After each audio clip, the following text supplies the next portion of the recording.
Okay, so I am just to start off. I'm doing my podcast in my sister's car, and my name is Keegan Kemp, obviously, and I wanted to do my podcast on school schedules, and that's kind of like a broad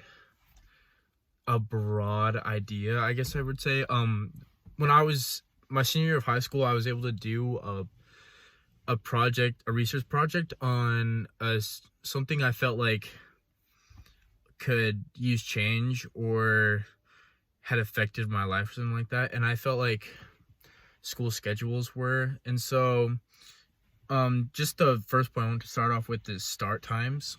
School start times, and this is going to be based off of just school in a general aspect, not just college or not just high school or elementary, like as a broad idea.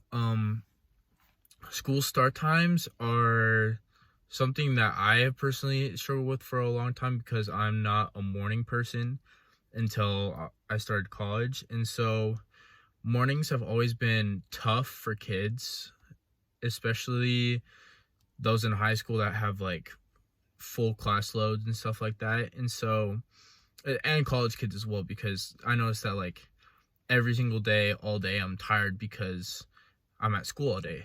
And so start times, I was doing when I was doing the research back for the research project, I noticed that the US was not very high in its testing categories for basically all subjects.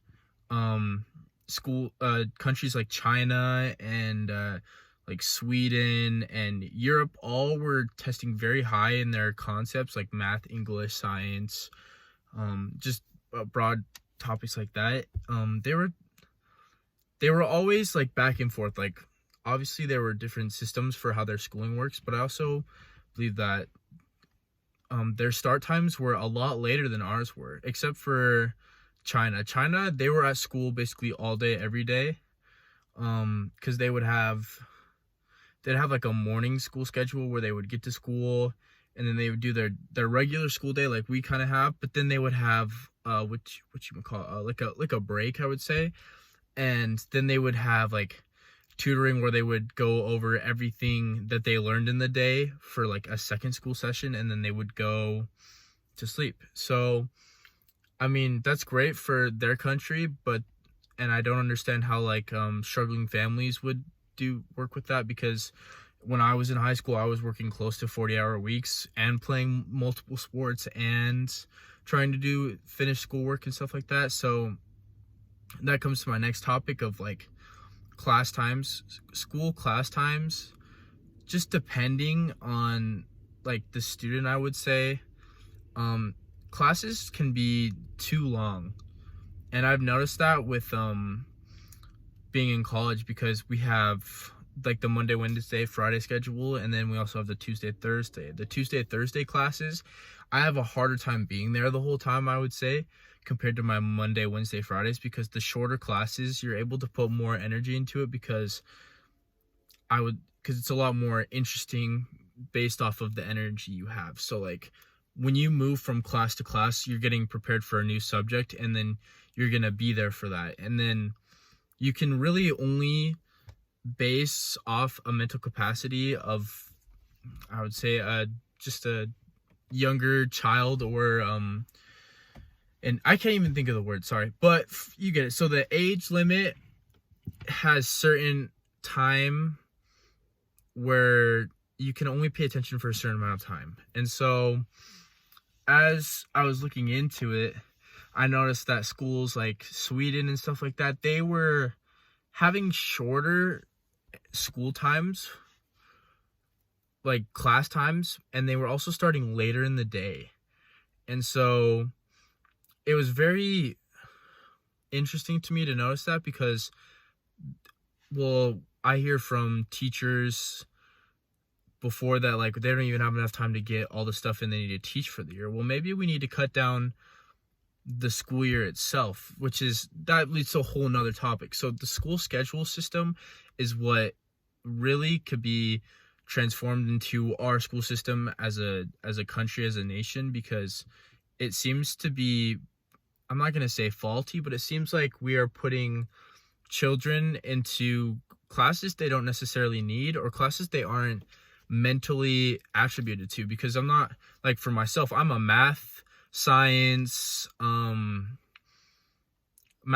kid, and so I struggle with English, I struggle with art sometimes, because art is all creativity and explosive thoughts, but for me, I'm like straightforward thinker. Like, I want to get this done in the right order. So, and then, like, you can base it off what kind of person they are too. Like what I just said, like, I'm a thinker and how people learn. So I feel like our school system is extremely faulty based off of this kind of students and people we're trying to raise, because we want to raise people to be attributed to who they are and what they're good at, but yet we're putting students through classes and difficult sessions of classes that are at long periods of times that they don't need. Like, you're not going to just put someone who is good in the math science area into these long English classes and expect them to do just as good as they do in their math classes, which makes absolutely no sense to me, because why would you do that? That's just wasting their time when they could be improving their knowledge and their mental capacity of something that actually applies to them that they would like to use one day. And I mean, you can also attribute that students aren't going to know what they want to do when they grow up at 12 years old, and which is perfectly fine. But as a school system, we need to understand that students are all students are different, and we can't just really base students into these concepts of just that they need all these basic stuff. I'm sorry, that did not make any sense. But we can't just assume that we want to put students into these classes that we think they need. Because if we were going to put these students into these classes that we think they need, why don't we just make a class that teaches them what they need for the future? Because then you could turn that into its own class, and then now you can turn these bigger subjects into smaller ones that can attribute to a person or something like that. And then, as well as the school system, it would affect, if we, so say we change the school system to starter late time, shorter classes, so it could affect other people, because based off of our world today, the 8 to 5 is the normal work schedule. So that would make it difficult for families and for parents to not only pick up their children, but to work their schedules around that for other stuff that includes, your classic dentist appointment or a doctor's appointment, stuff like that. So not only would changing our school system change how kids are learning, it would also change the communities around us and our lifestyles, which is why I feel like our country is having such a hard time trying to change from that, because now we have these special schools for like liberal arts and advanced kids, which is great, because some of those kids can't fit into a normal school system. But if we changed our school system, they could be attributed into what we're trying to do, because a lot of these kids are geniuses, but they're all being shoved into antisocial small schools. And now, yes, they're learning all together and they can learn at a high level, but also they're not understanding what teamwork is. So we can basically what I'm saying is we should still keep,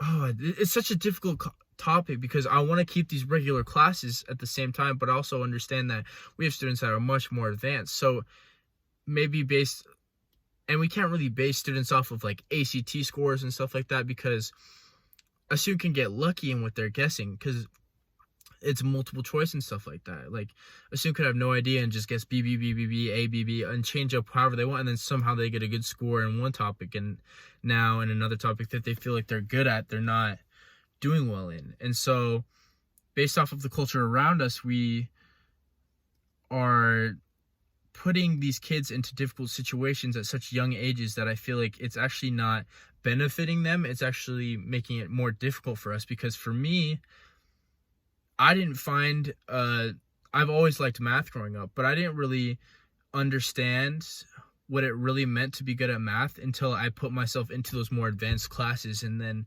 now it was starting to make sense that like my brain was good at math, but I wasn't at the top level. So my entire life I was being put into these math classes assuming I was very good at them, and now I get to this point where common sense math at a higher level is where it seems like my climax will be. I'm not going to be no rocket scientist. And most importantly, the stuff that is expected of college students compared to other students is definitely much different. But as I've realized, for me as an who has struggled with English, I am having a hard time translating from those younger elementary ages to the middle school, to the high school, to the college now, because I feel like I have a high middle school, low high school English degree in my brain compared to what it should be in college, because they weren't attributed or attained to like how much I could process with certain subjects. So to just summarize all of that, we can improve students by, I didn't even explain the school start times. So school start times, giving students more sleep can also be beneficial to their brain power as well. So if we attribute that to everything I just explained, so we have a different start time, which allows students to get more sleep. We cut down school, but put them into more diverse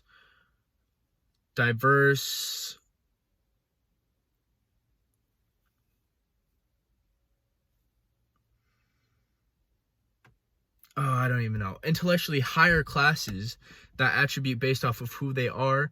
We can give students a better chance to go into fields that need what kind of brain they have, I guess I would say, or what kind of personality or what kind of smarts they are.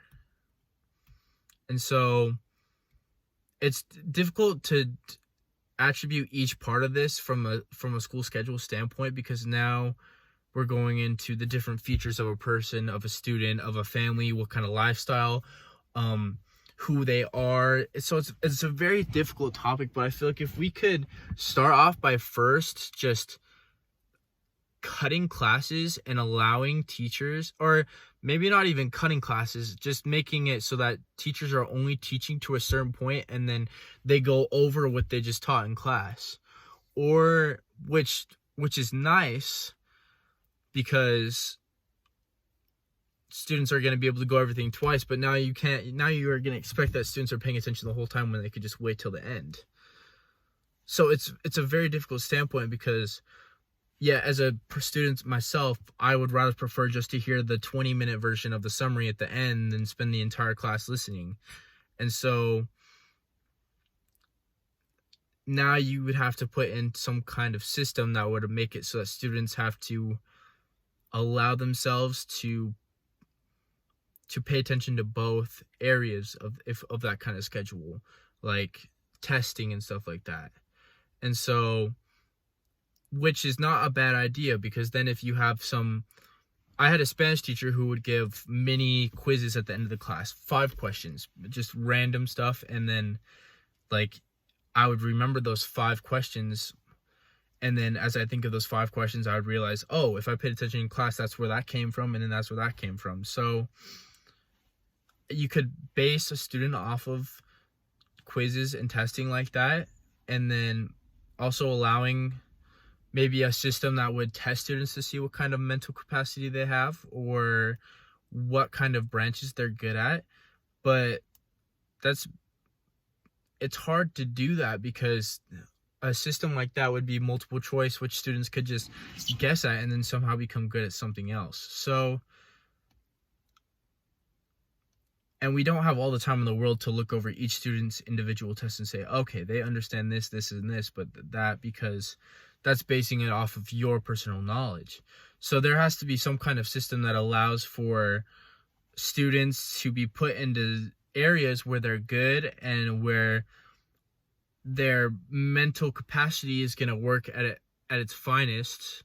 And then which basically says that we're going to get rid of the stuff that they're not good at, which would make it difficult. So if we really wanted to change the school system, it would have to start with, I believe, shortening classes and having different start times. Just seeing if something like that would increase the smarts of our nation testing wise, see if we do better as a nation. And if that's not working, or if it becomes worse, we would have to go into either a full Chinese system where we're at school all day, every day. But this is now I'm basing everything I just talked about off of a national standpoint. And so it's like school system is a very difficult topic. And so far with where we're at as a nation, I feel like we're not in a bad spot. But I feel like it's hard to base a school system off of each individual personality, because then one student might have an advantage over another. So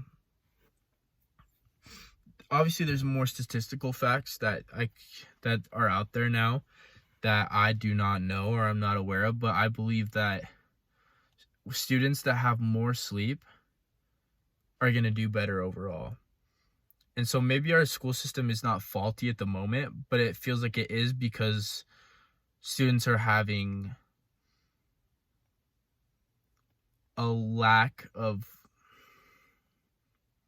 brain power, I would say, because these students aren't being developed into where they're going to succeed the best. And so by putting students into areas where they're going to succeed the best is going to be a better standpoint for our school system. But it almost seems impossible to do that, because there's so many factors that are going to attribute to what kind of decisions we can become as a nation in the school system. And so it's such a difficult, if Ms. Chung, if you actually listen to this, it's a topic that I argue with myself about all day, every day when I'm thinking about it, because it seems like there's a simple answer, but at the same time, that one simple answer is not attributing all of these little things into what we have. So if we wanted to change the school system, we would have to change our system of life.